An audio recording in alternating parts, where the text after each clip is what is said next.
La sortie médiatique de Kylian Mbappé a relancé le feuilleton au point que cela en devienne une affaire d'État. Restez bien connectés, on vous explique tout ça dans un instant. Le JT Foot Mercato avec Unibet.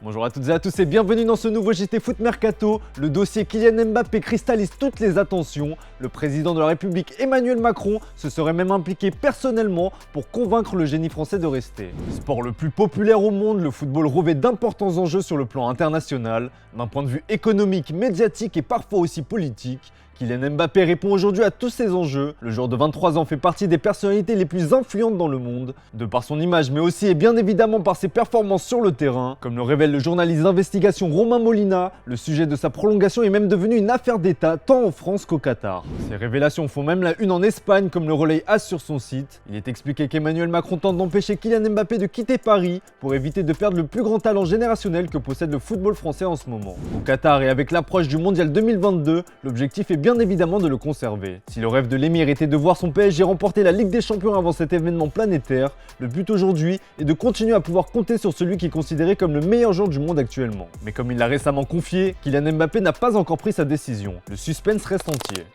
Il semble que le destin de Kylian Mbappé balance entre le PSG et le Real Madrid, pourtant d'autres solutions s'offrent à lui. Il y a plusieurs semaines, on vous relayait l'intérêt du FC Barcelone pour le crack de Bondy. L'intéressé n'avait pas fermé la porte, étudiant toutes les possibilités. Et bien selon les informations du journal L'Équipe ce mardi, le Barça ne serait plus une destination envisagée par l'attaquant du PSG. Le club catalan n'est pas le seul à tenter sa chance, puisque selon la presse italienne, certains cadors de première ligue pourraient s'immiscer dans ce dossier ô combien complexe. Liverpool et Manchester City étaient déjà intéressés lorsqu'il était à Monaco, et bien ces derniers pourrait revenir à la charge en s'invitant dans les débats à l'issue de la saison. Des options supplémentaires à prendre en compte pour Kylian Mbappé qui ne doit plus savoir où donner de la tête.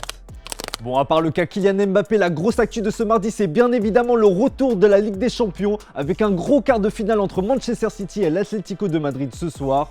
Avec notre partenaire Unibet, on vous propose 200 € de paris offerts pour toute première inscription avec le code FMUNI. Comme toujours, on vous donne nos pronos. On voit tous ici une victoire de Manchester City. Ce sera un 2-0 pour Antoine, 1-0 pour Guillaume et un 2-1 pour moi. Pour les plus joueurs d'entre vous, on vous propose un petit pari fun. Si vous voyez les hommes de Diego Simeone créer la surprise, la victoire de l'Atlético sur le score de 1-0 est à 18. Mais ce n'est pas tout, avec notre partenaire Unibet, on continue de vous régaler. Tentez de remporter le maillot de votre choix. Pour cela, rien de plus simple, il suffit de trouver le score exact de Manchester City Atlético de Madrid et on sélectionnera un gagnant dans les commentaires. Karim Benzema va quant à lui devoir attendre demain pour disputer son quart de finale face à Chelsea. En attendant, le Français s'est confié sur les derniers défis de sa carrière. Comme tous les footballeurs, KB9 a un rêve ultime, remporter un jour le Ballon d'Or. Sauf que pour le joueur de 34 ans, ce n'est plus un rêve mais bien un objectif, comme il l'a confié au cours d'une longue interview au journal L'Équipe. C'est un objectif, surtout que l'an dernier je n'étais pas loin, mais je n'avais pas remporté de trophée en club. Là, je fais une très bonne saison. Le Ballon d'Or est une motivation mais pas seulement personnelle. J'englobe l'équipe car si j'arrive à emmener mon équipe à remporter des trophées, forcément derrière il y aura des récompenses individuelles. On rappelle qu'il a terminé 4ème la saison dernière et qu'à la suite d'un récent changement de règlement, le Ballon d'Or sera désormais attribué à l'issue de la saison et non plus en fin d'année. L'autre défi du tricolore concerne l'équipe de France, et vous l'aurez sans doute compris, le titre de meilleur buteur de l'histoire des Bleus détenu par Thierry Henry trotte dans un coin de sa tête. Il m'en manque 15, ça va en fait, il n'y a pas beaucoup d'écart. De toute façon, tous les records sont battus un jour, ceux des autres mais les miens aussi. C'est dit.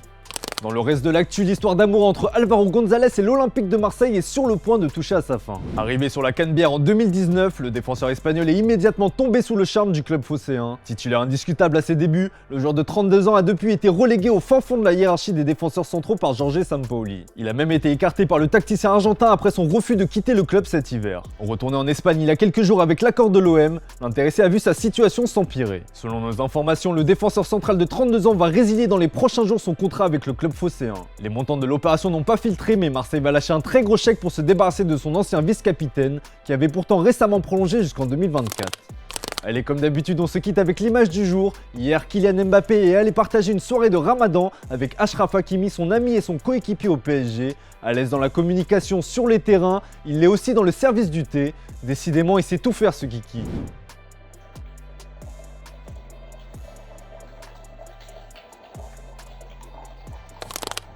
Voilà, c'est tout pour aujourd'hui. Merci pour votre fidélité. Bonne soirée à vous. On se retrouve dès demain pour un nouveau JT Foot Mercato.